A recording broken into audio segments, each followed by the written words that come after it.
call to order this Board of Commissioners meeting for the Trinidad Housing Authority. It is 3:31 p.m. Roll call? Commissioner Aragon? Yes. Commissioner Kamars? Yes. Commissioner Lynn? Yes. Commissioner Crane? Here. In between item 1 and 2, I do have a quick, I had a quick request to our executive director was to provide us with an approval of the agenda. So I'm going to ask commissioners to make a motion to modify the agenda to add that component in.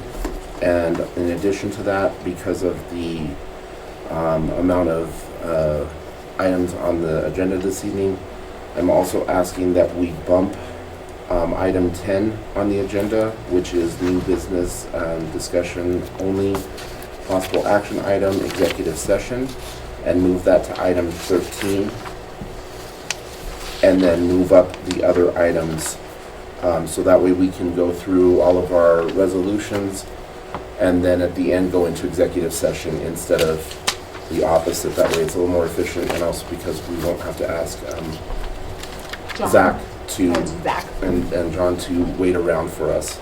So if we can do that, if commissioners are okay with that, then I'll entertain a motion for that approval of agenda with those changes.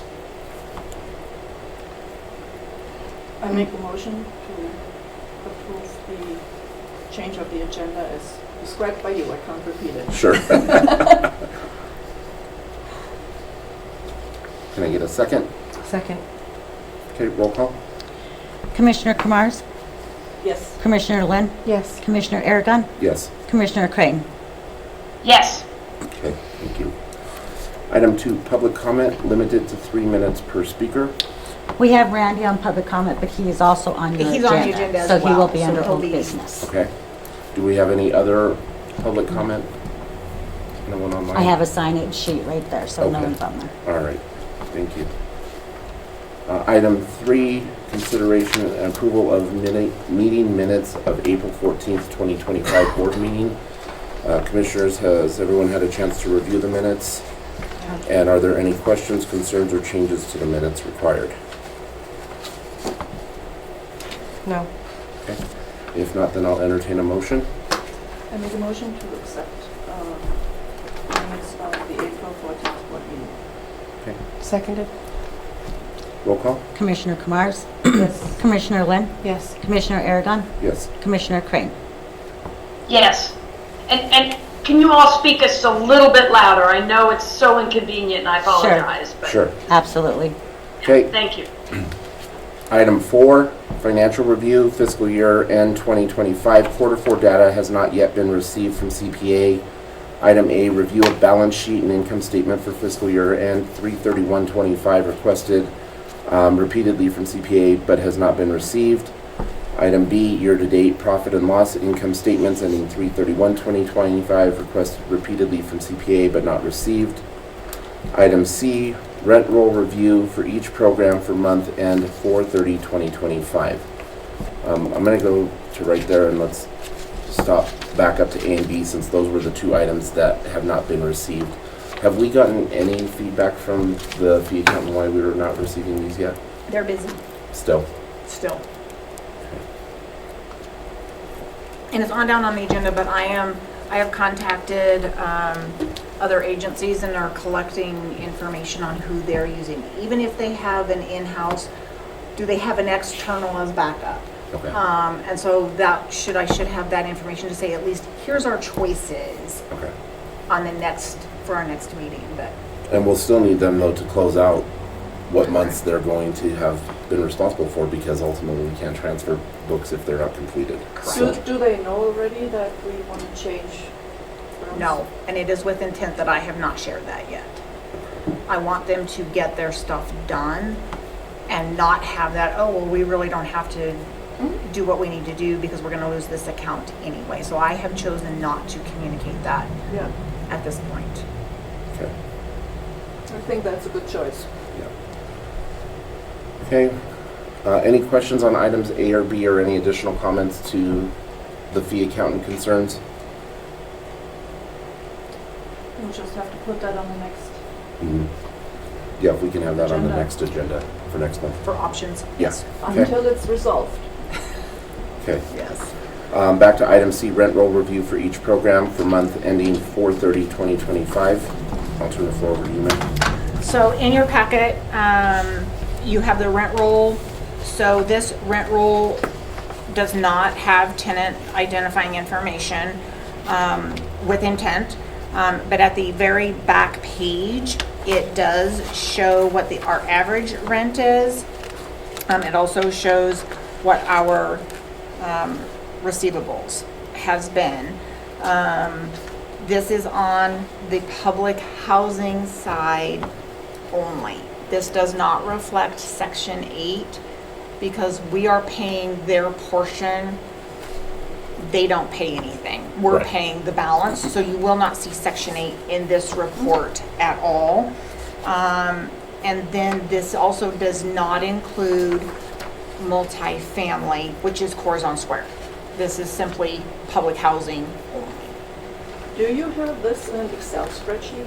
No, No, we don't. This comes directly out of our software. sort of a program. Okay, because as discussed last time, the average rent is not the average rent because it factors in any negative balances or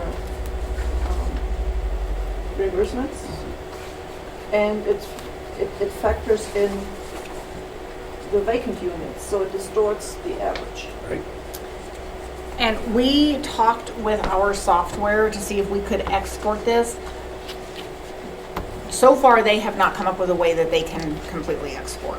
Yeah, So- that's why I was asking for an Excel spreadsheet, because then Yeah. I could fiddle with it. This is set up to run daily operations, though. Yeah, yeah. That's why it's set up that way. So that's why it's set up And this then we way. deal with PIC and also to our uploads. So we deal with 3 different programs to upload what the Federal Housing Authority has us. So it's designed for that reason. Yeah, so if you would eliminate the negative amounts and the zeros for the vacant units, the average rent would be much higher. Right. Yes. But I don't have it in an Excel spreadsheet, and right now, Astrid, I know, I- you have so much on your hands. I can't assign this to, But it's designed for our daily operations. for our daily That's operations. why. It's Oh, that set was- up this way, so. That was just a question because I thought that would be an easy solution to. It would be. Well, and it would actually benefit us because ultimately having more accurate data on the average rent Sure. would actually give us better operational guidelines when we have these housing units offline, because we can't get a true lie of the P&L. We can't actually identify how much profit and loss we have. So at some point, hopefully that agency, the software agency, will be able to figure a way to do that. Or once hopefully we get a little more caught up on things, somebody can plug those numbers for us and give us that information, because it's I could scan that in my computer, and convert upload it into ChatGPT, and as ChatGPT, give him the instructions to exactly do that. See what comes up. it. Let me try that. Okay. But you're also taking public housing information on a private computer, And which you can't do. which is, It doesn't have any tenants' names. but it does says Trinidad Housing Authority. I can eliminate that. Well, and you'll also have a laptop by the end of the night that is owned by us and managed by us. So do not use your personal, Okay, do not use your personal then let's wait computer. till we have our, Yeah. then I can do that. Yeah, I would prefer that, but I think she's right. I think we still need to get a better average on the actual rent, because we will not have clean financials if we don't have those with the P&L, and if we go into a quarter that we're going to be less than the average, we can make projections that we're going to be covered, and we're not actually going to be covered because we don't have enough in there. And let me see if I can create a prompt that we can use repeatedly to generate that easily with a push of a button. for Okay. next month. Review and approval of THA low rent, financial statement, bank reconciliation, January 2025 through February 25th. I'll turn that over to you. All four of them are together in your package. That's what this piece was. This is what these two pieces are. So your January 2025 is, as January and February are the most current that we have from the current fee accountant. So this first is basically just a visual of how much we're subsidizing, how much we have in other income, interest, and dwelling rent, and then the analysis of the expenses. And these, again, are separated by month. So question, the dwelling rent here, is that for, because of the vacant units? On the graph, Where are you reading? Right, okay. What? Front page,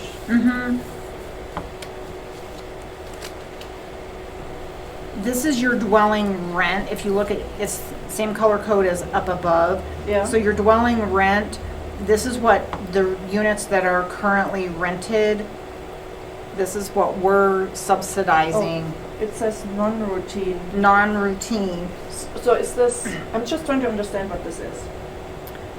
That big So- blue thing. So our big blue thing is non-routine expenses that don't fall under admin, tenant services, utilities, maintenance, general. So this is non-routine. This is grouped everything else that isn't one of these other 5 categories. So for example, the renovations you do for the Are counted as non-routine. outside of maintenance. Yes. Yep. Yes. Yep. So Okay. are not, so this would be like the bigger projects, capital funds funded or supported projects, those types of things that don't fall under the normal, usual maintenance Yeah, task, if you will. yeah. Because everything else makes sense, kind of, sort of. Just this jumped out. Right.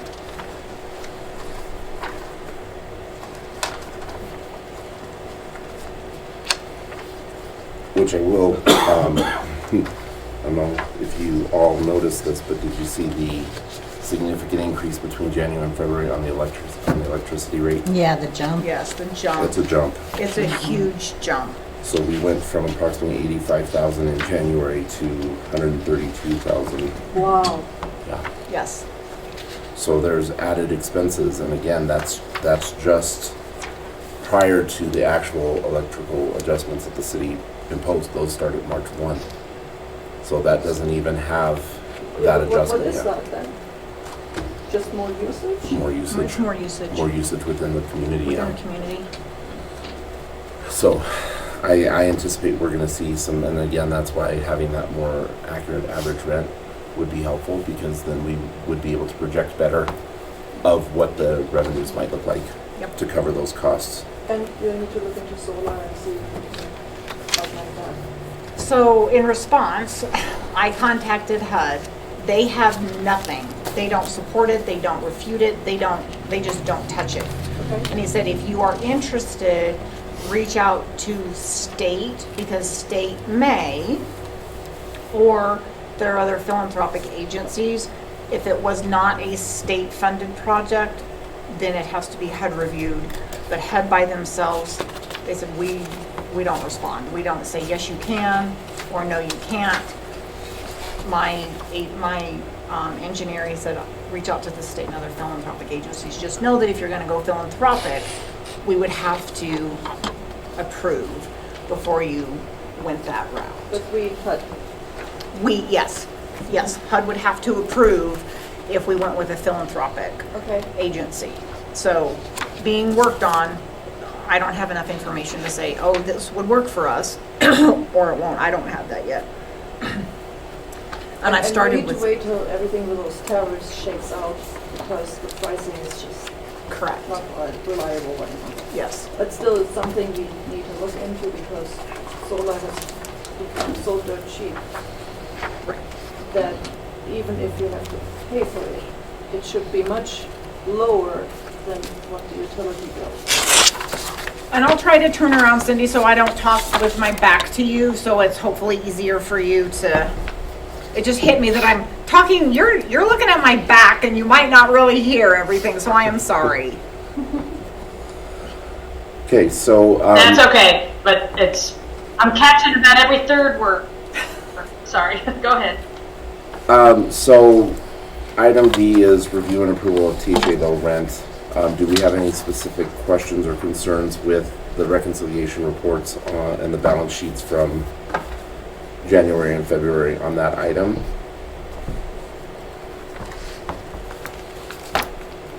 And if not, then I'll ask for any questions or concerns regarding review and approval of the HCVP. Again, that's the Housing Choice Voucher Program, or Section 8, formerly known Section 8. Again, we have financial statements, bank reconciliations for January and February.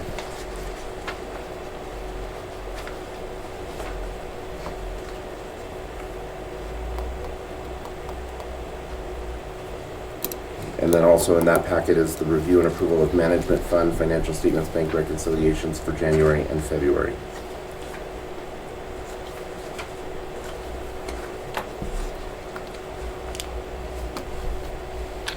And then the final item is review and approval of Cortisone Square, financial statements, bank reconciliations for January and February.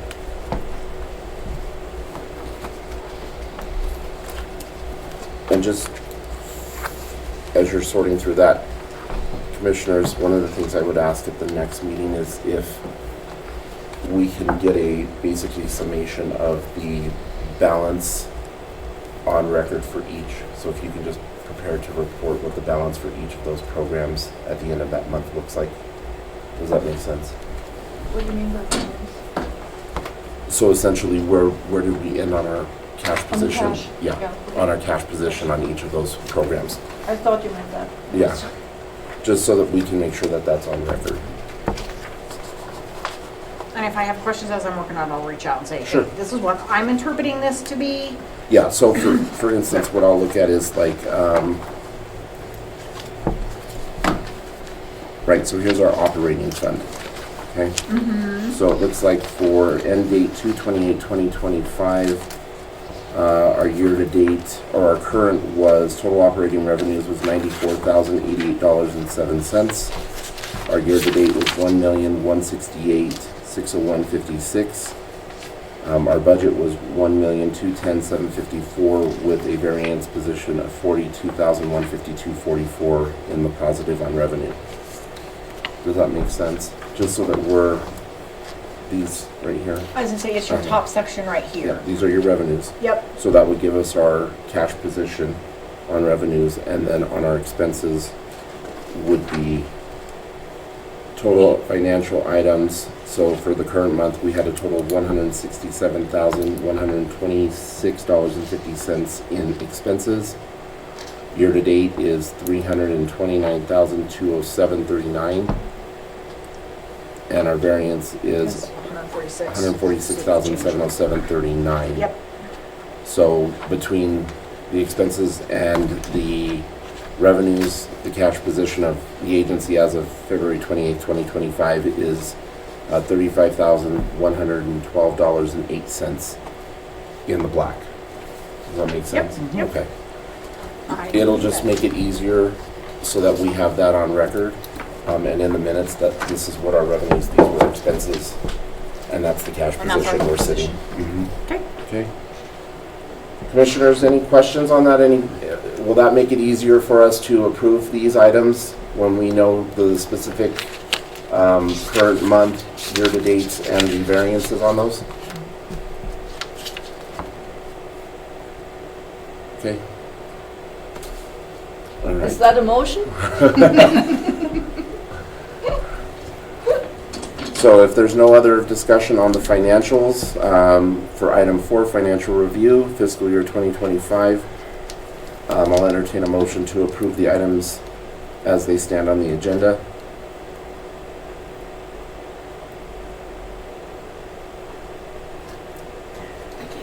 She can't motion or So I'm second. I'm the motion person. Okay. So we are talking about C through G. Yes. So I make a motion to approve items 4, C through G. Yep. Okay, I have a motion. Second?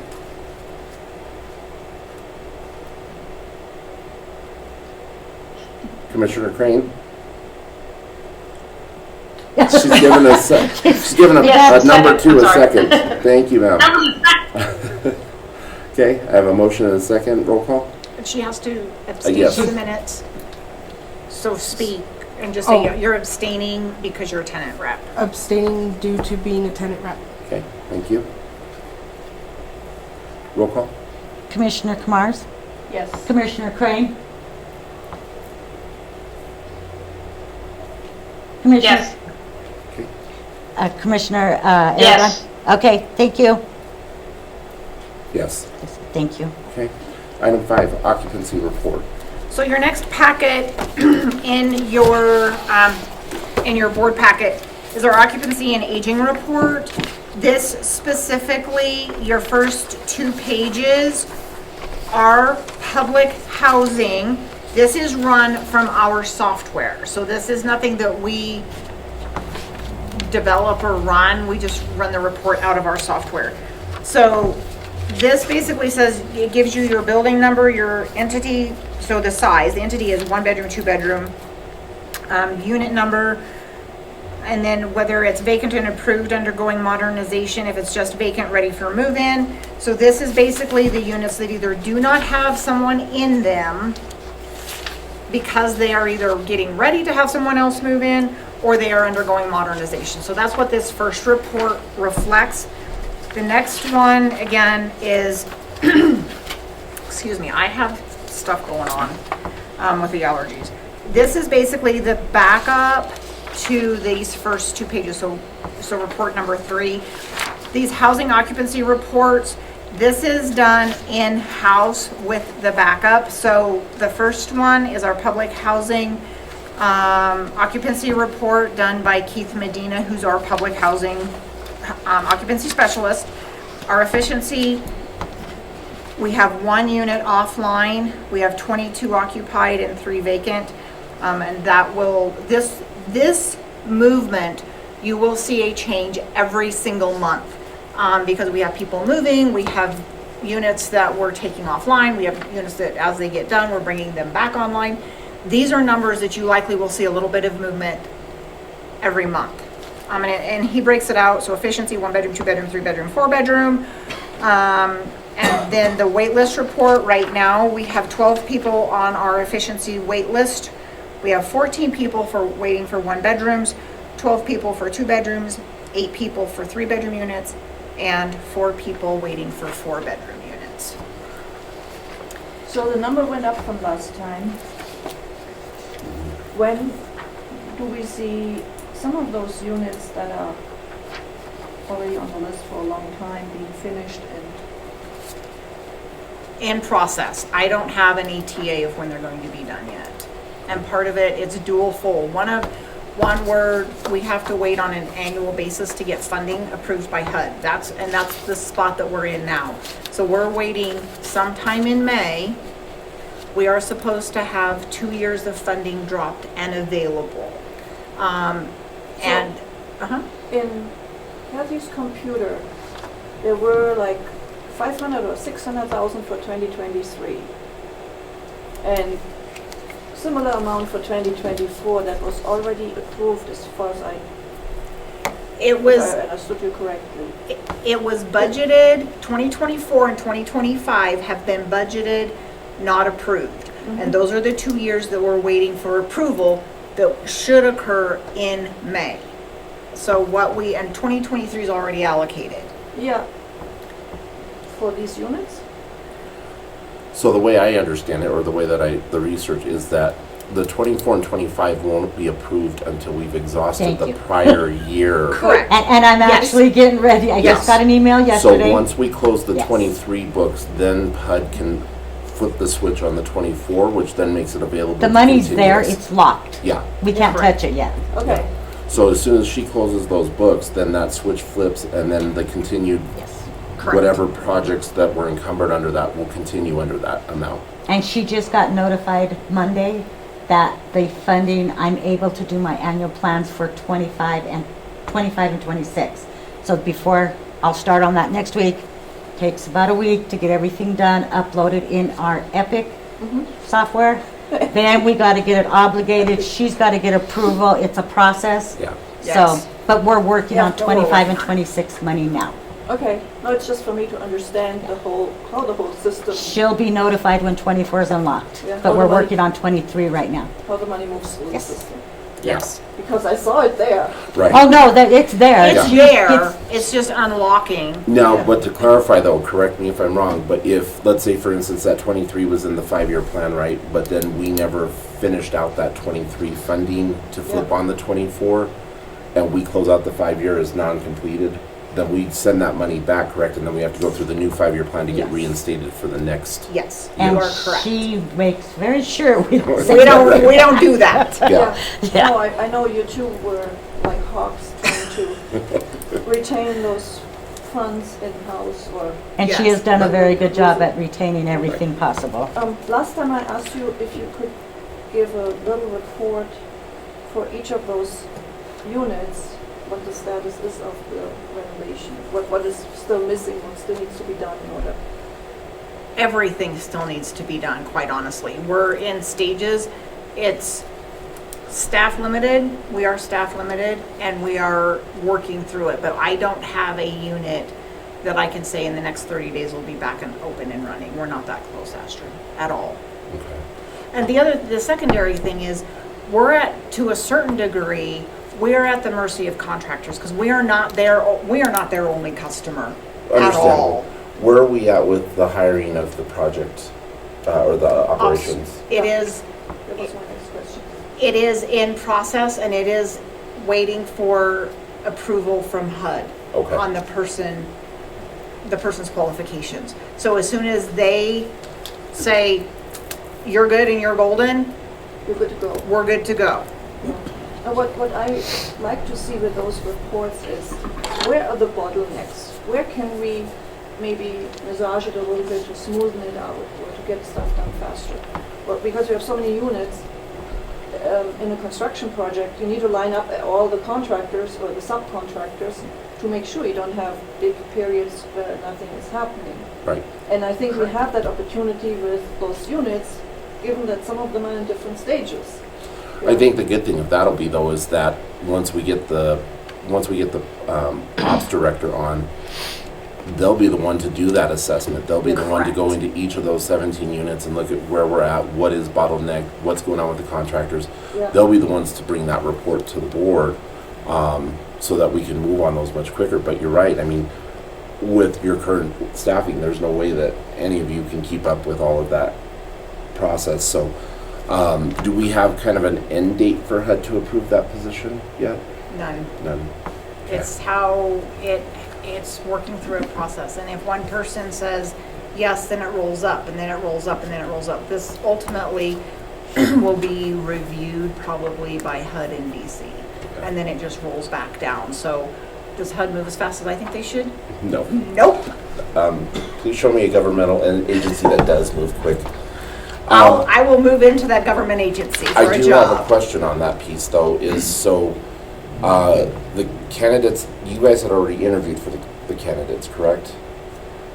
We're not in a potential to lose The candidate? the candidate that's been selected, waiting for that approval? I can have that or Kathy can have, as HR, she can have that conversation. I don't think that we're at risk Okay. with either the top one or either one The or alternate. two. Okay. The alternate. I don't think that we're at risk of losing either one of those, because Kathy has done an amazing job of communicating, here's what our process looks like. This is where we're waiting. This is why we're waiting. So I can have the HR director reach out and just make sure that we're not, but I don't think that we're at risk of losing either the top or the secondary. Okay, that's good to know. I was just worried with that delay that we might lose a good candidate, especially with the way the market is right now. People are looking for work. She has given me the go to go ahead and start the whole asbestos project. So Oh, that good. that Okay. was what we were waiting for the ops director, but she's wants it started. We've got to get it started. So I'm gonna go ahead and get started on it. As far as we're on our last, she just got approved. We'll go ahead and get Property Craft, I believe is who it Yes, is. Property Craft is That's who won gonna that come bid. on, and we have several that they're gonna go and get started. Once that's done, hopefully that ops director starts rolling in Very to get some of nice. these projects off her desk. But we're in the process of moving the project now, and we're closing 3. Okay. So Okay. it's moving quite fast, more than you actually could see the whole picture. No, because we only see the numbers here. Yeah. We don't see what's going on behind the scenes. Yeah. And I would Correct. like to get a little glimpse on what's going on behind. Good, okay.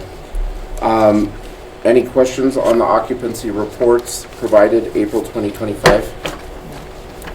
Commissioner Crane, anything on your end? Nope, okay. And that is not up for approval. No, So we'll go to item just 6, information. Secretary's report. So this is not up for approval, this is just information on a couple of things. I received an email with the administration change in Washington DC. We are now being required to return any interest over $500 annually to the Federal Health and Human Services Department, which this completely impacts us. My words, it jacks us over.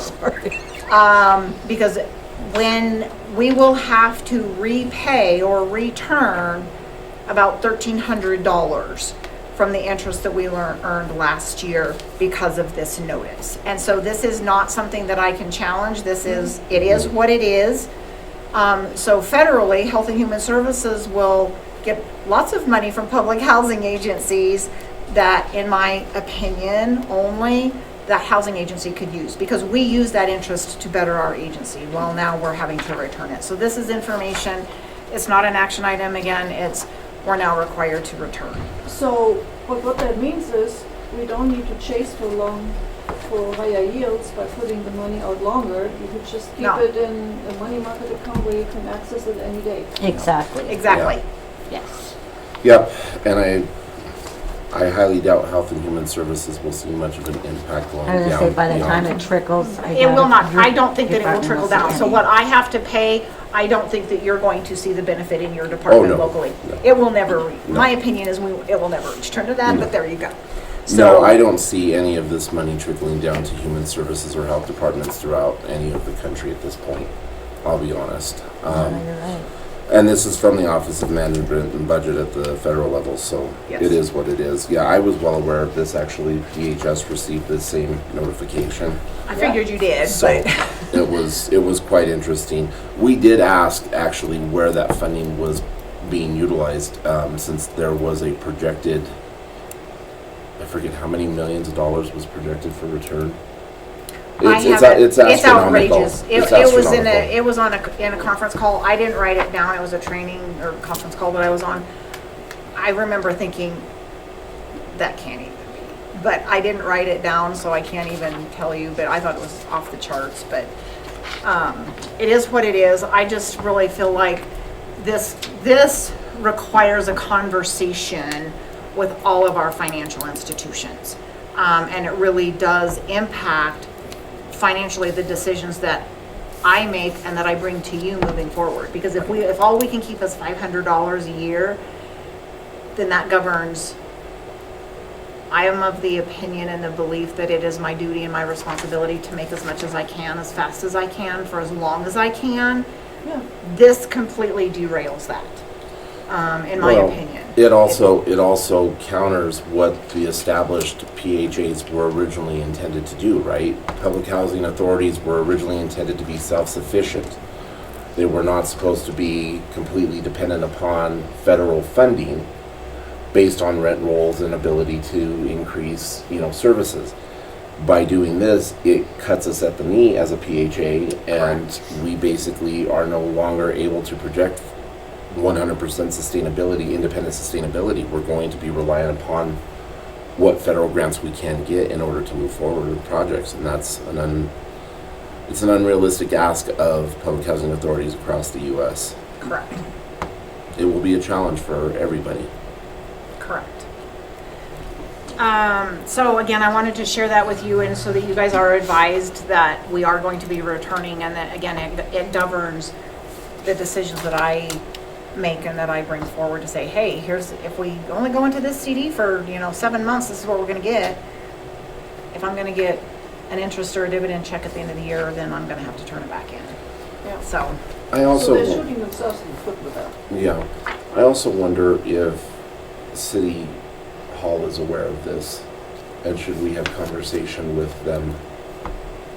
maybe we need to, maybe when I need to meet with the mayor and say, Yeah, are you guys aware, number one, and number two, how does this impact us. impact us with you guys being fully aware that this is going on? Yeah, and I saw Commissioner Crane straining to hear a little bit. So what I just asked was whether or not we need to inform the City of Trinidad and City Council regarding this concern. Because they are our governing entity, they should be aware of impacts financially that could put a strain on the agency, but also on the city, realistically. So, yeah. I will connect with you, and then I do think we need to get on the mayor's calendar and have that discussion. I would, before we go to mayor, I would start with going to Tara Marshall, the new city The new manager. city manager? Yeah. Okay, I'll reach out to Tara next week. And Commissioner Crane, you have a comment or a question? Yeah. Can you hear me okay? It was No. broken up a little bit, but it Can just, you hear me? yes. Okay. Just because you mentioned with the city, I meant to mention this last meeting. I saw a requirement in the Colorado statutes that we are to report annually. Correct. And just to put a pin in it, have we done that? And is that forthcoming? That was all. Or that would be something we would want to convey to them. Yeah, so Commissioner Crane, I did in fact speak with Mayor Griego regarding this, specifically, not just for us, but in my experience with the city in the 20 years I've been here, in many of the agencies, we do require a annual report regarding financial and operational for entities that are with city oversight or municipality oversight. I do believe I just jumped back 20 years. Mayor Griego and City Council do plan on asking the entities to present. So we have not done that yet, but I also know that that process has not been done for many years. So the city is just getting back on track with that.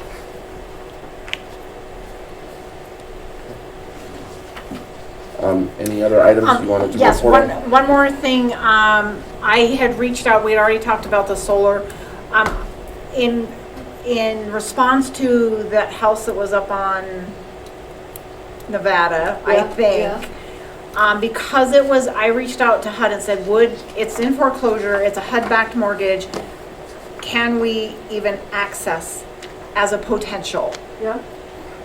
No? They would not, their current expectation is that they will not encourage or support, we're already defined as a scattered site, we would not get that approved. And they also are not in the business of adding a single family unit to our inventory. Because it is not time efficient or money efficient.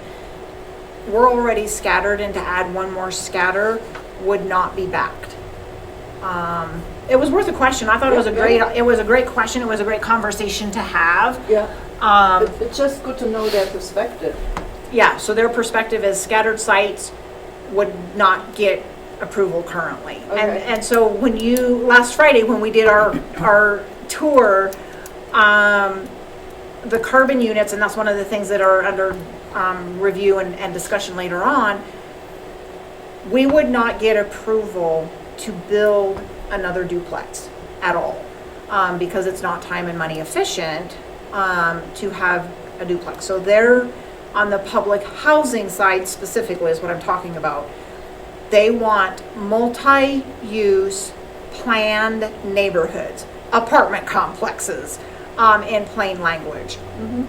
And so with some of the other properties, so the High Street property where we had toured that, and you and I'm happy to take you over there and kind of say, here's my vision, here's my plan. I know where it is. I was there after our last board meeting. I was driving up there. Okay. And so I know exactly what you were talking about. Okay. And so we could not, again, we would have to, if it were approved, by you as a board and HUD, it would not be a duplex or even a small complex. It would be a larger complex that is what would be supported and allowed under HUD view and HUD expectation. It's not that Trinidad is that big. With Well, scattered units. Yeah, but the reality is that, I mean, even as our agency, as DHS, we struggle with finding adequate housing, low-income housing for a lot of the clients, and working with these guys becomes difficult because they're tied with a lack of resource, and that resource is additional multi-unit and facilities, because that's what we don't have here. And then we have the properties that we were discussing regarding the vast space continuum of land attached to very small dwellings that takes up a lot of wasted space. And so I know you've got a plan for that, which is great, but But it's also, it negatively impacts on those units where we're required because they're elderly and or disabled. Our maintenance crew is required to snowplow, mow, trim, and we are limited. And so for those, and literally out of the 198 units that are on our inventory, we as an agency are servicing lawn and snow removal for well more than 50%. And so those extended lots, when it takes a crew of 2 or 3 to get a complex done, and it takes them literally 3 to 4 hours, and they have 198 units throughout town to do, because even if they're vacant, especially if they're vacant, that immediately falls back on us. And if they're elderly and or disabled, or have somebody in the unit in the home that has that designation, then we're required, that falls back on us. Now for non-elderly, non-disabled, it is up to the tenant, but how many tenants have lawnmowers, time and interest and ability to go mow a 1/4 of an acre of grass and weeds? I tell you what, it's not easy. Because you could fit a whole nother place in my backyard. now So- I did actually clarify for Director Fields the reason why those lots are so big in the North Santa Fe development. So years ago, when the city annexed that portion of town and those specific lots were purchased, they were actually supposed to be for 4 dwellings, 4 individual dwellings Front and in back. quadrants. So there was 2 in front, 2 in back, with a walkway that went into the 4 units. When housing went to build the units, there wasn't enough funding to build 4 units, so they built 2 attached units in the middle and left all this property around. It is an unreasonable ask of some of our tenants, even who are able-bodied, to maintain those properties. They are just so vast and difficult to navigate. In fact, the one that we looked at on Carbon, I mean, that's a large lot as well, but that's also on an extremely steep hill that goes down into an arroyo. Asking somebody to mow that lawn and keep that property up to par is not reasonable for our tenants. It's not a reasonable task. Right. It's not a reasonable task ask for tenants, but it's also not a reasonable task ask for our staff Right. either. Yeah. And so long term, and this is in the 5-year plan to address some of these super large lots, we also, a lot of our properties do not have off-street parking. So tenants are parking on the street to better manage, it is on the 5-year plan, to take the backyards and completely reduce those sizes and put off-street parking and a storage shed. Because that is one of our other limitations, is tenants don't have, there is no place to store their extra things. There is no place to keep a lawnmower. There is no place to keep a weed eater. There is no place, if you have a propane grill, there is no place to keep your propane tank or your grill out of the weather. But as we get into grilling season, there is a 10-foot barrier from the external wall that they cannot have anything combustible. So you can't have a can of gas. You can't have a propane tank. You cannot have a charcoal grill because if you have lighter fluid and charcoal left in your grill, it could ignite. That is not our rule. That is a fire code issue. So that's, again, it's on the 5-year plan. There are other things that are a little higher on the priority list, but that is one of the goals, so that it's not such an ask for tenants, and it gives them off-street parking is the other thing.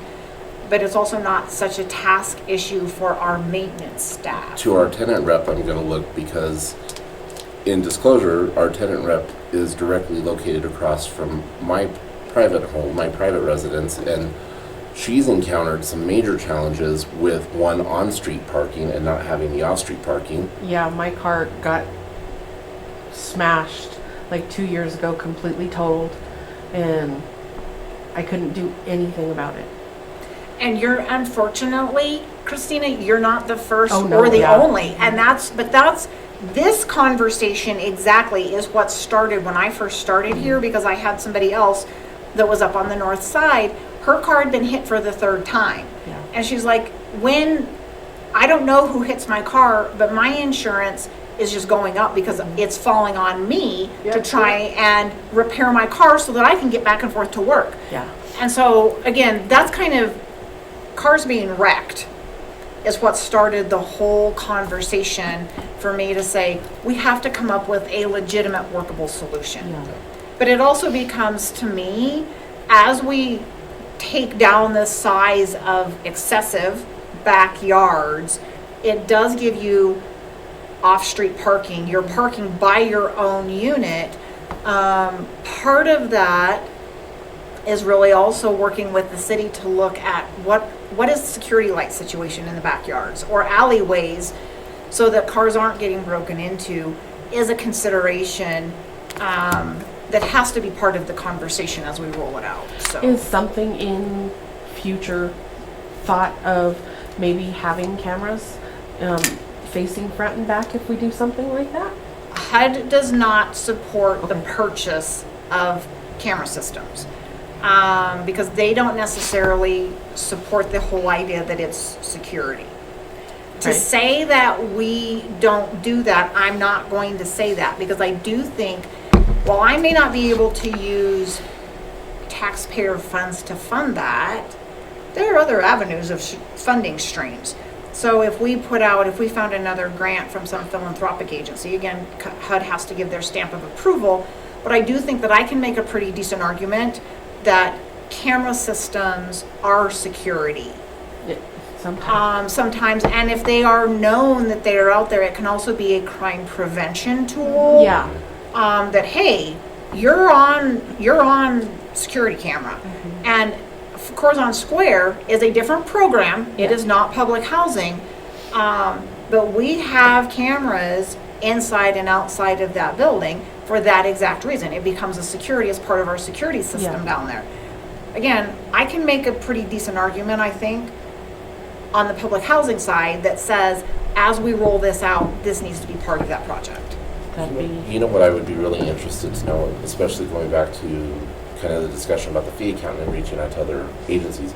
Pueblo just rebuilt all of their governmental housing on the south side of Pueblo, and they are very beautiful units. But I wonder, what are they doing to increase security measures? Because you just invested a ton of money. I mean, we're talking hundreds of thousands, if not probably $5-6 million in. But theirs aren't scattered. Theirs are all off of Spalding. Correct. And they're within, and they have the youth center, which is the center of theirs. So theirs is the entire 2 blocks. So theirs is all centrally located. So they have cameras within their areas, not on the units. Right, and that's what I'm saying So is, we can't do that because ours are scattered everywhere. But Stephen Trehill, I told you, Yep. his brand new ones are all the same way his old ones were. He didn't even knock down his old ones. no, they're still up. They're I just boarded saw up. them yesterday. Yes, they're Yeah. still boarded up. So there's a difference on them being scattered and yet being able to camera within their whole block area. And also, what programs does he have? Does he have exactly the same that we have? And that's a conversation that I haven't had with him yet. But in June, I'm going to go spend half a day with Stephen and get tours, and then really do the drill down on what are your programs? Do you have this program?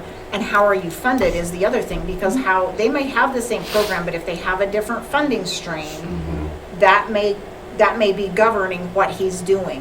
So there are ways to do it. And I would say that I venture to guess that funding stream might be based on the municipality. The And it city very of well Pueblo may. actually usually provides a funding stream to the housing authority in Pueblo. I know that for a fact. They so- have a bypass? Really? Yeah. Interesting. So I would assume that that might be where some of that funding is coming, because obviously it cuts down on police enforcement issues, it cuts down on crime rates, it cuts down on a lot of those specifics. So Right. the municipality investment helps with that process. I would venture to guess, I'm just guessing, I don't know if that's true or not, but I do know that Pueblo Municipal used to provide some funding to the housing authorities back then. And as we start communicating as an agency also better with our city, that's also an ask to say, you know, and maybe no right now, because the city may not have any money, and I'm not saying they do or they don't, I don't know, I haven't had those conversations. But to say, as we come back together and as we communicate and as we work hand in hand, because we are part of the city of Trinidad. That is the population that we serve. We don't serve out in the county. Yeah. We are limited to within the city limits. I think that that's a legitimate ask of the city moving forward to say, hey, we're partnering with you, but we also need to be included in consideration for available funds. So it's not a no, it's a we have to figure it out to the security systems. Thank you. Now, right now, we have a few tenants that have purchased, whether it's a service or whether it's just a standalone system, Christina. What they're not allowed to do, and I'm not gonna tell a tenant they should or they shouldn't, what they're not allowed to do is attach cameras to their building in any fashion that is permanent. So, for example, you can't nail or screw cameras to your eaves, to your doors, to your windows, to those types of things, because it defaces that building. One of our tenants, she has them duct taped. I mean, if that's what you want to do, that's, but you cannot drill, screw, nail, or otherwise attach permanently.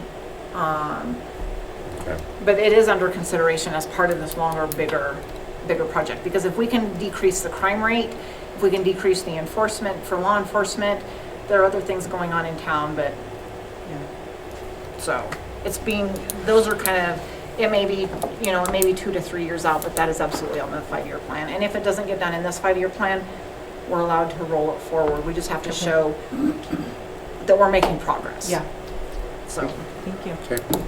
Thanks for checking into that house. absolutely, Was- Absolutely. Was worth it because it was cheap enough at that point in time. absolutely. And I'm thinking, this is legitimate.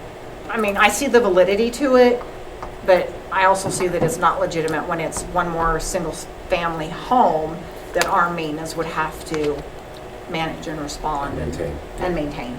Yep. Okay. All right. If there's no other discussion, then we'll move to item 7, overview of board and commissioner purpose, function, responsibilities. So this is kind of a review. I had shared, I'm not saying that this summary of responsibilities is legitimately, this doesn't necessarily fit with our agency, but I had given this to you guys to review and give me feedback, and I haven't gotten feedback. What works for you guys? And legitimately, if you haven't had a whole lot of training, you might not know. So in that vein, you all have a book that the Housing Authority purchased. This is super, super helpful. This came out of a training that I had done in Las Vegas a year plus ago at one of the national housing conferences. And then Kathy had also taken a training on executive director leadership, boards of commissions, executive leaderships, deputy directors, those types of things. This is super helpful. As you read this, I would ask that you kind of keep this in the back of your mind, like, okay, I've had some training, I'm gonna have more training over the next year. What do we wanna see as an agency? Because this is something that we legitimately have not had. We have not had a scope of what responsibilities are. I've also reached out, there's a whole bunch of training, there are links in here There's also a slide deck. You guys are so capable to read and comprehend. I'm not gonna go through this entire Yeah. slide deck and read to you. I'm not gonna do that. But there's lots of links in there. I have also, there is board specific training that you guys as board members are required to do annually, as we as staff are also required. So you have to do annual fair housing training, and we can do it a couple of different ways. I'm not saying you have to tell me your answer now, but here's your options. You can do it independently. You just have to prove that you've done it via a certificate that you've completed training. We can roll you guys into our training, and you have to come for fair housing training this day, this time, this place. And then I have to do a certification to HUD that everybody, including the board, has done their fair housing training. Or you can go to conferences where this is part of that training as well. So those are kind of your options for the required training on fair housing. You guys also have to do civil rights training, as do we as staff annually. Same option. Go out and do it on your own. Just give me a certificate. You roll into our in-house training, or you go to a conference and you get that training through a conference somewhere that is geared for public housing agencies. Commissioner training, again, there's a lot of online. Absolutely, there's tons of commissioner training through HUD, and those links are out there. With your laptops, there's annual security training that you guys have to do. We have to do it as staff because we're accessing government information using a government-owned computer, so you guys would have to do that as well. Our security training legitimately is on our own time. We just have a time frame that we have to do it. If you have a different idea, I'm happy to engage in that different idea of training. Do you guys do anything at the county for security training because you guys are accessing systems? Yeah, so we actually have to do two things, not the county specifically, but DHS. We do a statement of compliance, which the state requires for accessing any of the state ran systems that have PII or PHI information in it. And then depending on the specific program, there's civil rights training, there's customer service training, there's ethics training, so it's just a series of different trainings that are required. Right. And then our in-house HR system also, then I have specific trainings that I require of the department employees that they do on an annual basis. So we do like our confidentiality training, we do our HIPAA training, we do our sexual harassment in the workplace training, our things like that. And those are an annual renewal Every year, that right? they do online through the HR platform, yeah. Okay. I guess that's similar to the bank training. Yes, I have bank training every year. Mm-hmm. It's going to be very similar. It's going to mirror. Because all the topics you mentioned, that's what I had to go through Right. annually, and you probably Yeah, do. I have Yeah. different Right. things. So I would definitely think, and now we are still missing a board member at this point, Correct. unfortunately. We need to backfill that position, and I have had some additional conversation with Mayor Griego regarding that. But I would love to, me personally, my preference would be to come and do the training with the staff, because I would also like to be able to Meet the staff. meet the staff and Sure. interact with them and really get to know them, and be a part of that training. And then, of course, if there's specifics that board has to do that doesn't require that, then maybe I would recommend that maybe we look at doing some kind of board retreat where we make it a work session I and agree. do it Yes. that way, Yes. all together. That sounds good. That would be I my love that. recommendation. I would love to do a board retreat where we're doing training that you guys are required and Kathy and I are required to have the same training essentially because of our roles. It doesn't necessarily impact all staff, but Yeah. I think that that's a wonderful idea. We go to Mexico. Sure. There you go. We're on the next flight, Commissioner Crane, to meet you. Just tell us what beach is the best beach around you. And then our labor attorney is Michael Santo from Grand Junction. He is a partner in Bechtel and Santo. All they do is employment related on the employer side, and one of the many things he does is board roles, responsibilities, rights, and limitations, as well as exposure. If you do this, this is where your exposure is or your liability is, and this is how it's going to impact you. And he has graciously agreed to provide it. He said, I'd provide this training a lot.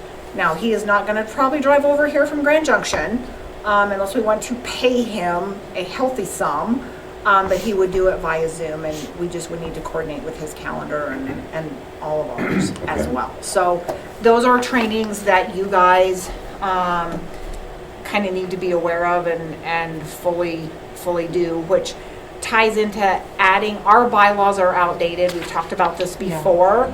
And they do need to be updated and brought current. With our current bylaws, adding another position to the board has to go through a legitimately lengthy process. And this kind of started with adding a treasurer position and conversation. I reached out to HUD. I reached out to multiple high-performing bigger agencies. I deliberately stayed away from the small agencies because their boards, they're lucky if they have a board that they can get together. When I say small, like Holly, like Town of Elizabeth, those really tiny ones, there is not, HUD's requirements for bylaws for your governing board is your chair, your vice chair, and your secretary. Secretary is usually your ED or somebody that person delegates that secretarial duty for note-taking to. I have chosen, because I can't talk and think and write all at the same time and get anything straight, so I have delegated the note-taking to Kathy. They do not, HUD does not require, nor do they necessarily allow a treasurer, not that they would prohibit it, but their basic requirements are chair and vice chair and secretary. When I reached out to some of the other bigger agencies, HUD funded public agencies, I can't find one. And I went to Texas, I went to Illinois, I went to Colorado, and those are directors that I have learned who they are and what they're willing to give me for information. And also too, HUD did state, and it also states it in your book, it impedes on the ED's daily operations. To have a treasurer. Because she actually monitors daily operations as the ED, which is now referred to as the CEO as well, where she checks deposits, she does daily balances and so forth, so that a treasurer position on the board really has no place because it impedes on the ED's job. I think on the other end of it, though, is that's why I asked today more specifically for you to then report on the balance sheets, on the revenues, on the expenditures. I understand you're wanting a lot more information on Yeah. financials. As soon as we get ERLAB straightened out and everything as far as our financials caught up, I think at that point, her and I can sit down and get you what you're asking for. Well, and the other thing is when we have another fee accountant, that's going to be an ask right up front. Is that they are here in attendance every single board meeting. And they can give And these they can information give, to you and answer all Here's your our questions. strengths, here's our weaknesses, here's Because what- we're dealing with daily operations end of month, we send everything to them and hope that they're getting our profit and loss statements done, they're getting everything done. We're so behind and there's things that are missing. We know what's missing, but to get it to you the way you want it, we're not able to do. But I think at that point, we will, when we get to that point, we will be able to get you exactly what you're wanting. And there are actually agencies that I found that were PHAs that had treasurer Treasurers? positions. Yeah, so you and I can talk about I that said, let's talk offline. about that offline. And what that specific role looks like is very clearly defined in those. And in the HUD general bylaws that you can use as a template also has the treasurer's position listed in there. So that language is in there. Yes, it Good is. to know, because the two people that I talked to, they're like, no, it's not out there. And I said, Yeah. well, somebody somewhere, I think, has this. And we are not unusual in our setup Right. at all. We are quite usual and quite customary to how we're set up as an agency, comparatively, regardless of what state you're looking at, so. Right, understandable. in the interest of time, Yes. because we've got about 25 minutes before we need to roll into an executive, I'd like to move forward. We do have, Randy Griego is here. so let's go to item 8, old business discussion. Item 8 is discussion on all mortgage records for Quarterzone Square, if we can bypass that one for right now. Item B is Randy Griego, request on carbon property bordering his personal residential property. And Mr. Grieg, if you'd like to join us at the table, and we'll give you the floor to present to the board the specifics. Okay, I live next door on Carbon Street. The units are next to me, and since they've been built 40 years ago or whatever, I've always had a erosion problem, I guess. You guys are familiar with where I'm talking, right, on Carbon Street? Yes. It's a mess over there, bad planning, everything. Well, they built the house, we were all even, they raised that property up above me. And that's it. So now every time heavy rains come, it floods my yard. Okay. And they put a gutter system, a concrete gutter, but it just gets overwhelmed, overflows, everything comes into my yard. So I approached the Melissa to see if there's a chance I could possibly purchase that piece so I can fix it up and maintain it, because it's not doing anybody any good. You can't grow grass, it's a hill full of rocks.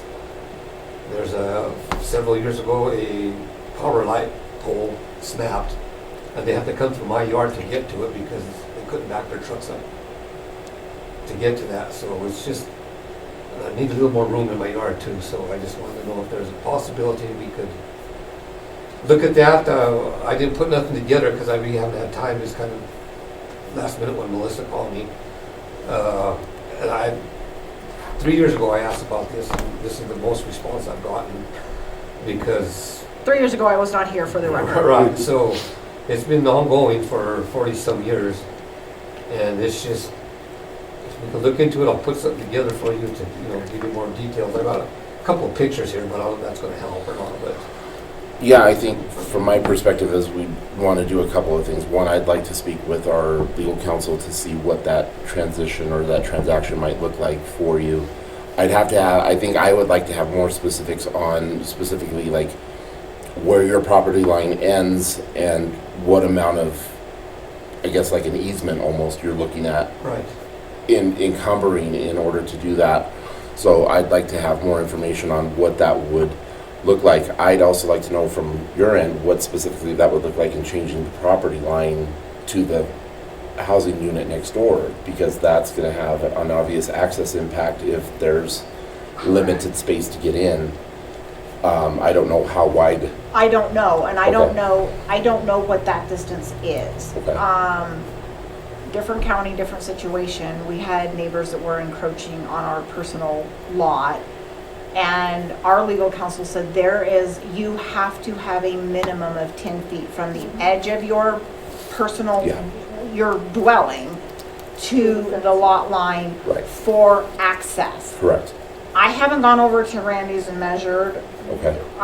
where I think our lot line is, just based on a fence line. That I have not done, and I'm happy to do that. I don't know if things have changed, because our issue was literally 15 years ago. So I don't know if state statute has changed, but for us internally to change it, yes, we would have to have the legal description altered. HUD, because this is HUD funded, HUD owned property, that we would have to get their full disclosure, full awareness, and full signature. Right. They would tell us that we had to do the legal work behind it before they would even come to that, Okay. is my expectation. But I don't have the answers Okay. today. So I think that would be more or less what we would need, sir, is more information on.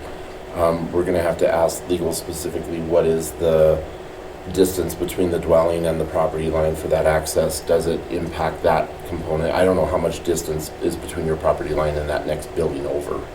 I would say 15 to 20 feet.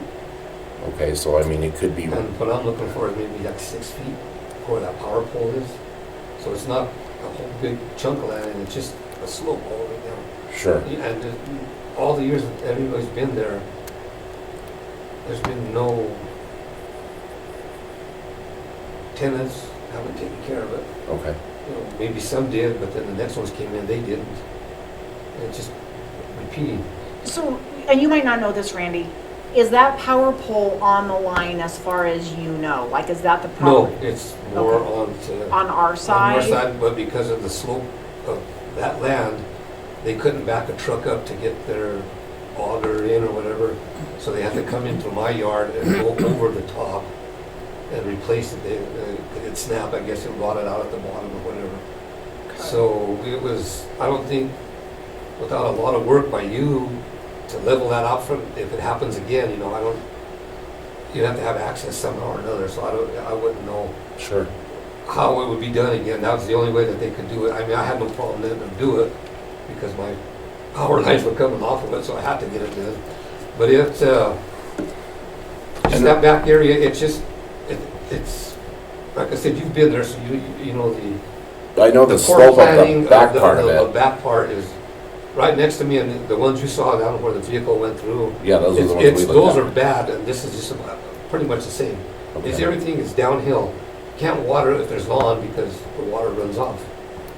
And it's, if you try to cut grass, it's pretty difficult because it's Now, my next question would be, are the property lines pinned and marked?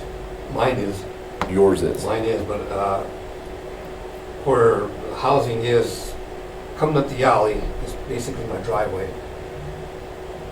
The chain link fence is right here, and you're probably about 2 inches off, like what everybody does. The housing pin might be 2 inches more into your land than it would be towards mine, but it's pretty close. Okay. So, but I've never seen a property pin from housing, but mine is there. It's probably covered by dirt, but I kind of know where it's at, so I can probably just clean, dust it off. Well, we would probably have to have the, We would have to have it surveyed. Yeah, I surveyed. understand all that. We'd but absolutely have to have it surveyed. I just want to see what we need to get rolling that I need to do, so if you can get something that I can, well, some let's, kind of guide to follow, so I can put something together for you, telling you exactly where. sure, I think what I would recommend is that maybe we set time with council to go over the specifics on what what steps need to be taken for this. Okay. And then that will give us an idea of what the Mr. Grego will need to do in order to present a plan on this. One more question, Randy. Are you talking the power pole in the alley basically, or are you talking that power pole out in front? No, it's in the backyard. It's in the backyard? Yeah. Right Okay. where it's going downhill. It's- Okay. Okay. Okay. So let's set, I will ask John for his availability with the rest of your calendar to say, what does this look like? If we're going to do this, what does this look like? So that we kind of can plot a path forward on what we need to do. And I'll also reach out to HUD because they will absolutely have input and direction on what they're going to allow. Maybe you check the zoning, Yeah. make sure you have the distances. Right, Yep. and I can reach out to Nate and ask what those distances, what's that requirement from wall to property line, what's the requirement? And I'm happy to do that. Okay. I'm happy to do that. And maybe the fire marshal, I don't know what the location is, the setup is for access to get to everything they need to get to. Right, and that we don't know. I don't know. I didn't. I mean, I'm friends with Dave, I can ask Dave, the fire chief, and say, what does this look like from your perspective as a fire chief? Okay. So we got some homework to do on it. Yep. And then once I have some direction, I will, with board awareness and permission, I'll say, here's what we need for you to do so that we can plot a plan, a path forward, Randy. I've waited 40 years. What's 40 more days? 40 more days, right? Okay, perfect. Well, we'll definitely take that into consideration. We'll try and get a plan in place. If you can't, I understand, but I just, Sure. Something I thought I could kind of clean up and make it look a little nicer in the area too. Absolutely, yeah. No, I think we can definitely get some guidance and figure out what we can do. Whether we can or can't, we don't know yet, but we'll come up with a plan to move forward. Okay, Okay? that's good enough. Perfect. Thank you. Thank Thank you for you. your, Thank thanks you, for hanging Randy. out, Sure. Randy. Have a nice evening, All right. and thank you for being patient. Okay. Yeah, thank you. See you. Bye. Okay, we still have a lot of stuff to get through, and we're gonna go to 5 o'clock on executive. Yes. So under old business, we have discussion on all mortgage records for Quarterzone Square. We have item C, which is discussion on High Street property that is or will be available for purchase. We've already kind of talked about that component. Is there anything you want to add to that discussion? Not at this point. Okay. Discussion on disposition of carbon units. Prior board signed a resolution to dispose of this property, and the copy was attached in the board meeting. And we did actually get to tour that property on Friday to see how severe the damage on that building is.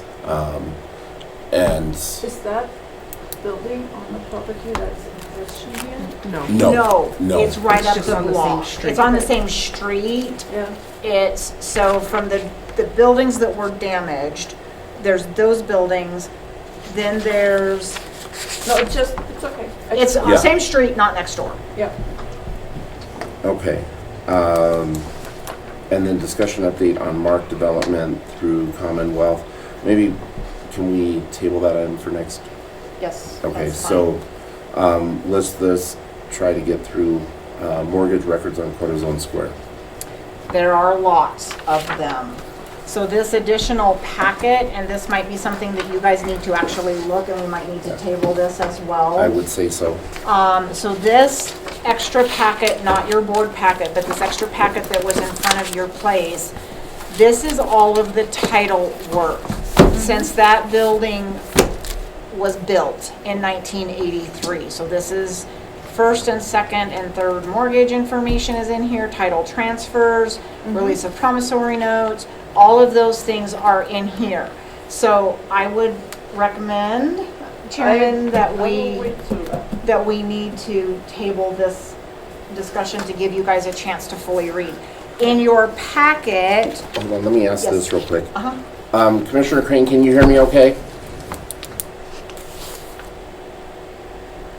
Would the board be willing to entertain calling a special meeting to go a little more in depth with this, perhaps in a couple weeks or next week even? This, Well, this, and also I think the disposal of the carbon property, because there's a lot of discussion that I'm sure we're gonna have to have on that.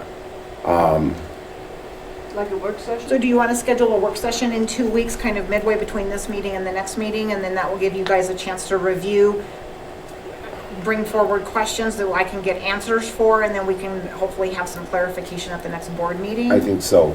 I Okay. think so, because now that we have the title work, that gives us a clear idea with Quarterzone, and that'll also give us time to really dig down into the carbon unit and see what we want to do with that piece. Will that work? Is the board okay with that? Yes. So I would just ask, outside of Mr. Griego, item B, that A, C, D, and E be tabled for now. So if the board will motion on that? I motion that item 8, old business, will be tabled for a work session in 2 weeks, except item B, the Randy Griego property Request. issue request. Okay, I have a motion on the table to table. Second, Second. roll call? Commissioner Kamars, Yes. Commissioner Lynn, Yes. Commissioner Aragon, Yes. Commissioner Crane, Yes. thank you. Loud and clear. Okay. Item 9, new business discussion and possible action items. Let me just run through all of them right away. Item A, discussion to extend watering credit period for public housing tenants as sprinkler systems are turned on and operational for the season, May through October. Prior resolution was 1071. Discussion to adopt updated tenant charges price list. Item C, discussion to provide chair, vice chair, and executive director, deputy executive director chair, change to signature cards at all financial institutions. Item D, ED, or executive director, collecting accounting firms, info that the public housing agencies are utilizing. We've already discussed that item. Yep. Item E, Director has spoken with current auditor regarding joining a board meeting for conversation with the new board. The auditor did actually report that it is a conflict of interest for that conversation to happen, so they prefer that they not, and I, as board member, agree with that completely, so I am fine with us not having them present. Okay. So really then, the discussion is on the extent of the water credit, adopting update to tenant charge price list, and the Financial institutions.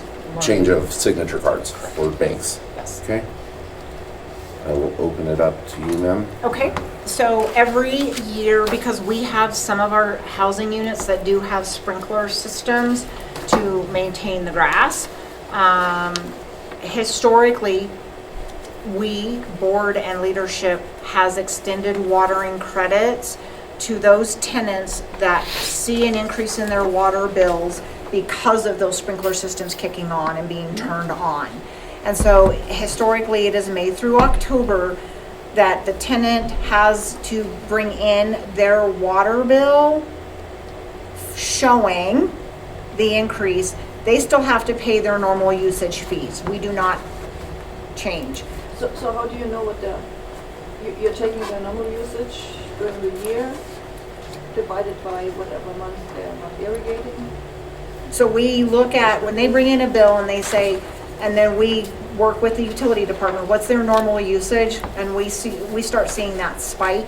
And so we give them credit on their account, which impacts their rent for the next month, for that additional usage that is not usual, normal, and customary for them.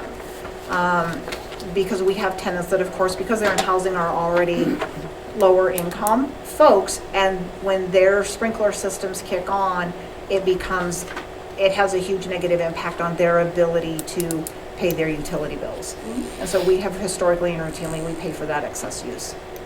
And it's done by resolution, and then you guys approve the resolution, it's signed, it's implemented, and they have 30 days from the close of that billing cycle to come in with their bill. So they can't hold it the entire summer and come in November and say, oh, I want basically 3 months of credit on my rent so I don't have to pay my rent. It is up to the tenant to be compliant with supplying that bill within 30 days and they also have to prove, it's not just the bill, they have to prove that they've paid that bill to the city.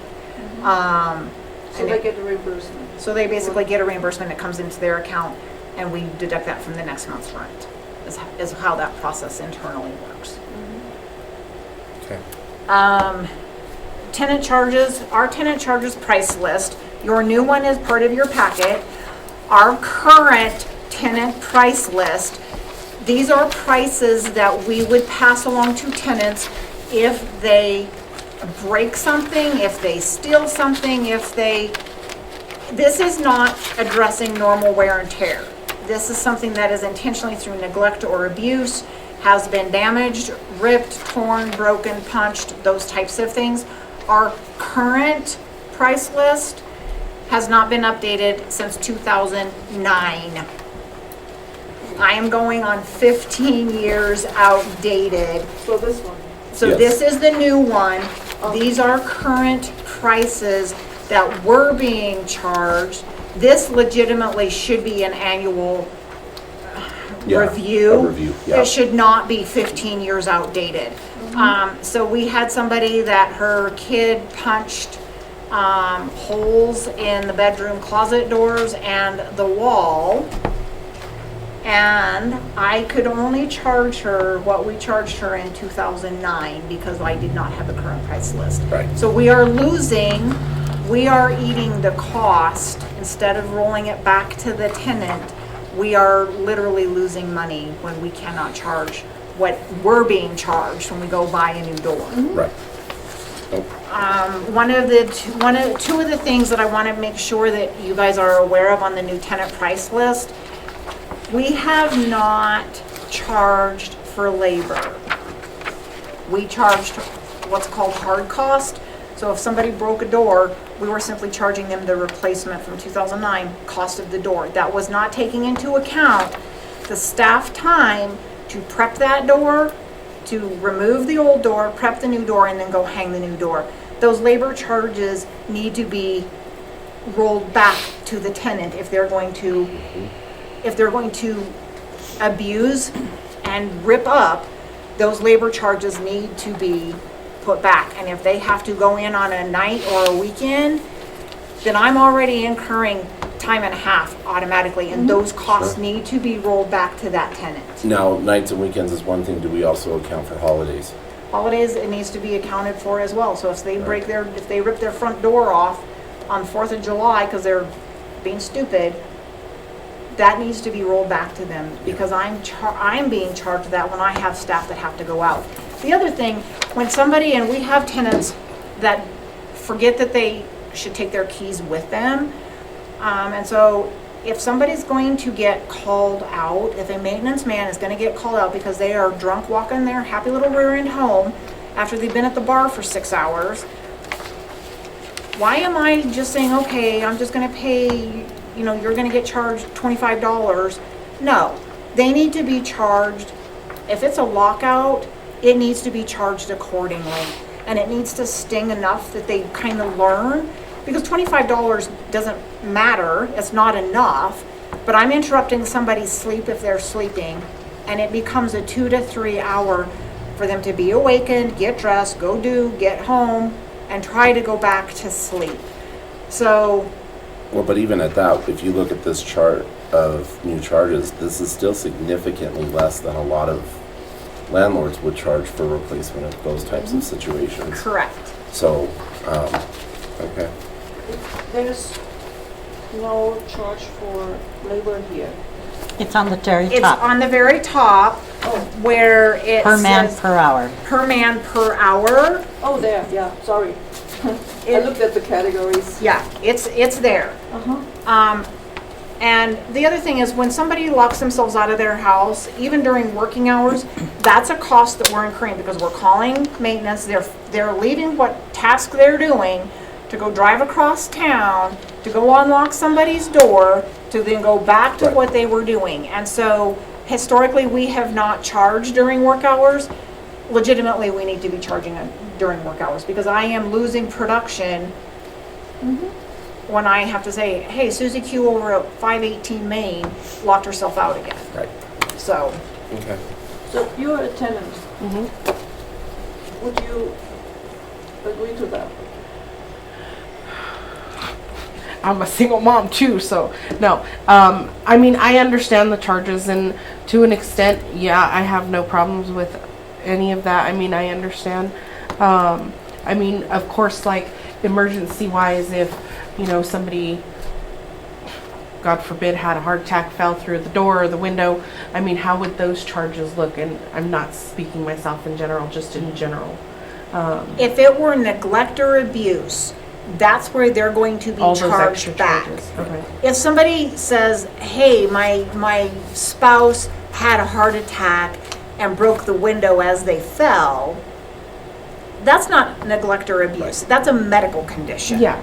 I will tell you that if I get told, well, my spouse or my kid or my whatever had a heart attack and this is the 15th heart attack, probably not going to buy that. Agreed. That's a case-by-case It's a basis. case-by-case basis, and you will see a lot of these, it's case-by-case, because again, Yeah, I was what's looking at the stuff. story behind what's being reported? Yeah. But this also impacts when somebody moves out and they don't disclose the damage, and we go in and we find holes in the wall, we find doors ripped off, we find that can get charged back to them even after move out. So if they don't pay it, I'm not gonna give a deposit back, because legally I don't have to. That's held for when you damage something, I have to repair something, that's what that's used for. But if there's excessive charges, then that gets reported to HUD. And that negatively, until that's And it paid, follows them. it follows them. And so that's also the validity of, you have to put some skin in the game. Just because you live in public housing doesn't mean that you get to rip everything up and No, walk away agreed. scot-free. Completely agree. So, No. yes, Miss Cindy. Yeah, We can't hear you. hold on. Oh, there we go. I did not see We lost you. that chart in my document. It's resolution 1083. If you look at the back of your packet where all your resolutions are, it's the backup behind 1083, resolution 1083. Does it have a page number on the It was on, PDF? I believe it was I mean, on the I first keep- packet that you emailed? It was on first or second? Okay. It would have been on the second packet that I I like it. emailed, Okay. towards the end. Yeah, packet 2, and I couldn't remember which one. It was packet 2 towards the end. You'll see all the resolutions. So all of your resolutions are at the back of packet number 2. No, I see. Yes. I meant the list that you're talking about right Behind the now. resolution. It's behind resolution 1083. It should be the next It page. should be, so if you find resolution 1083. Oh, okay, okay. You're, You're good? Okay, thank you. perfect. And again, this should be something that is reviewed annually or at most every 2 years, not 15 years later. Yes.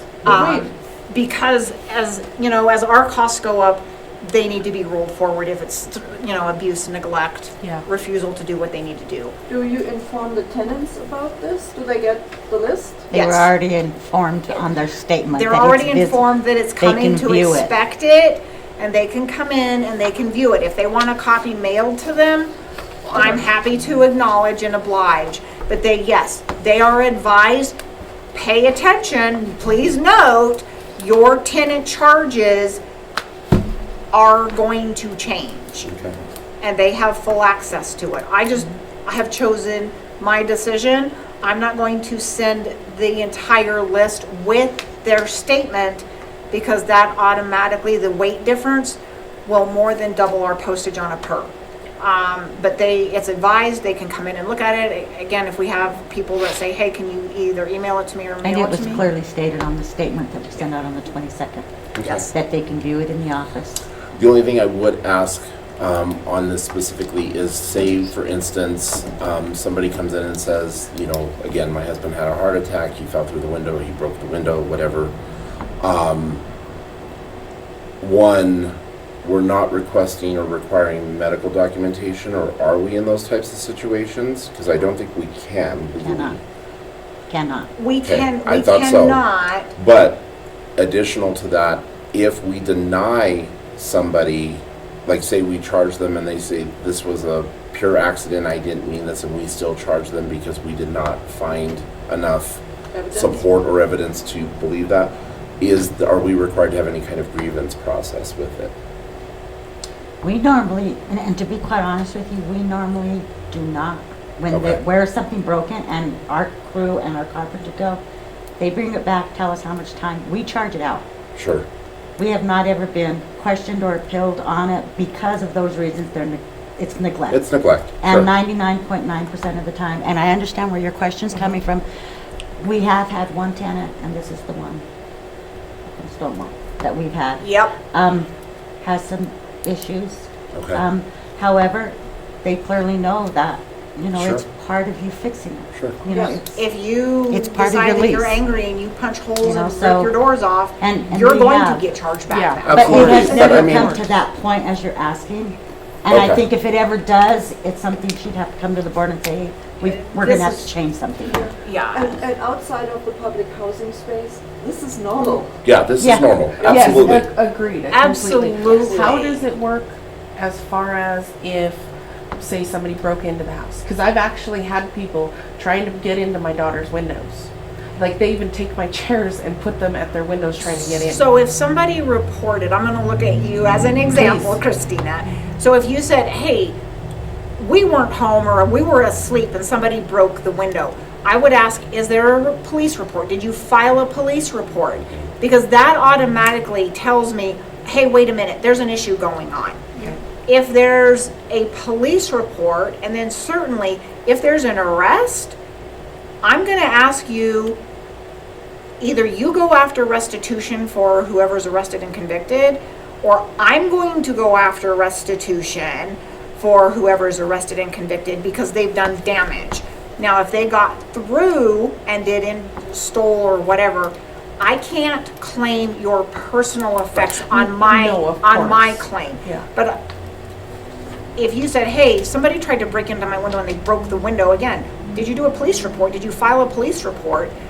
Because I'm probably, and that would be my decision as an executive director / CEO, I would probably say, you know what? I'm not gonna charge the tenant. Okay. Now again, if you tell me 14 stories of, you know, and I start finding out and Carpenter goes over there and he's like, yeah, it didn't really happen that way, and there's no police report, I'm gonna say, you know what, you need to put some skin in the game. This is what our investigation looks like. This is the information we have.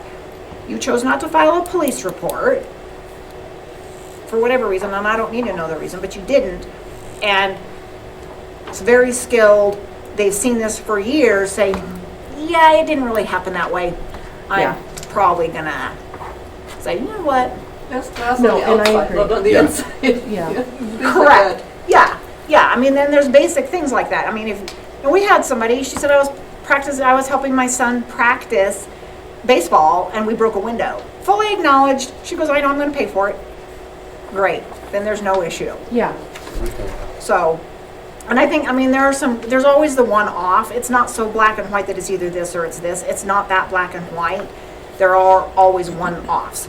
It is 5 after, or 8 after. We need to be calling John. Okay, and we still have all the resolutions to get through. Correct. Do you Can want we- to go into executive session, Rick? Well, what I would prefer to do I can is- leave. Do you want me to leave?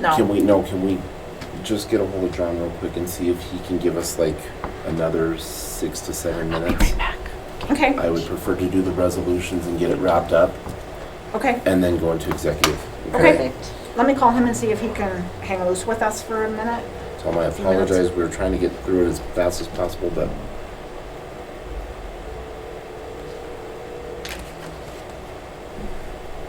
Hi, Melissa. I'm already on. Oh, there you are, John. Can Hi. I'm gonna hang up and just talk to you through the computer. Me too. Okay, so can you give us just a few more minutes to get through all of our board resolutions before we go into executive session, and then that's the last thing, and then we'll adjourn when we come out of exec. Is that okay? You're welcome to hang out through this. It's fine. That's fine. Okay, okay, perfect. perfect. Thanks, John. Thank you, John. That's fine. I'll Since- just mute. All right, and since we moved up item 11 to 10 and moved executive to item 13 towards the end, then I'll start with the following action items, which are support to item 9 for new business and possible action items. Resolution 1083, resolution to adopt updated tenant charges price list. And we normally need to read through all the resolutions. We usually do it, so we're not motioning and seconding through every single one. Okay. We just group them together. So do you want me to read the resolutions? I don't know how I'm- that's been done in the past. I have usually read them because of Okay. the previous board chair was. So resolution 1083, resolution to adopt updated tenant charges price list. This is out of numerical order because it should have been in numerical order for protocol purposes. We were not ready to present last month. Sure. 1093, so again, please note 10 numbers later. Resolution to extend the watering credit period for public housing tenants as sprinkler systems are turned on and operational for the season. That season is May through October. Resolution 1094, resolution to provide chair, vice chair, and executive director / deputy executive director change to signature cards at all financial institutions. And I broke them out each individually. It's exactly the same thing. 1094 is First National Bank. 1095 is CDs at Century Savings and Loan. 1096 is Tenant Security Deposit Passbook Account, which is an escrow account at Corazon Square, or at Century. Both of the Century ones are only for Corazon Square only. 1097 is our money market select business account at BMO Bank, and 1098 is accounts at InBank. Any question regarding the resolutions? If not, I'll entertain a motion. And because these have to deal with financials, Christina would have to abstain. Abstained. Okay. So I make the motion to accept all the resolutions, starting with 1083 and then 1093 to 1098, to accept all those resolutions. Okay. Motion on the table for consent agenda. Do I have a second? Second. Okay, roll call. Commissioner Kamars, Yes, Commissioner Crane, Yes. Commissioner Aragon, Yes. and abstain from Commissioner Lynn, sorry. No problem. Okay. Items 11 and 12. 11 is assignment of new computers for Board of Commissioners. We've already talked about that, and that's really not an action item on here. No. Unless the board has any additional discussion on that. And item 12 is commissioners' comments. I'll just quickly add, is there anything, Commissioner Crane, do you have anything you'd like to add on record for the meeting today? Nope. Okay. Commissioner Kamars? nope, Nothing. No. Okay. All right. I need to take a breather. Okay. All right, so we will go into action, or excuse me, item number 13, executive session. The board will meet. recorder's right there, Michael. Okay. The board will meet in executive session under CRS 24-6-4024B, conferring with the Trinidad Housing Authority attorney for the purposes of receiving legal advice on specific legal questions. And first item is disposition of carbon units. Second is High Street property to potentially acquire. Item 3 is carbon property request to transfer by an employee. And item 4 is financial health of Corazon Square. I'll entertain a motion to go into executive session. I make the motion. Okay, I have a motion, second. Second. Okay, roll call. Commissioner Kamars, Yes. Commissioner Lynn, Yes. Commissioner Aragon, Yes. Commissioner Crane. Ye- Thank Okay. you. All right. So we are in executive session.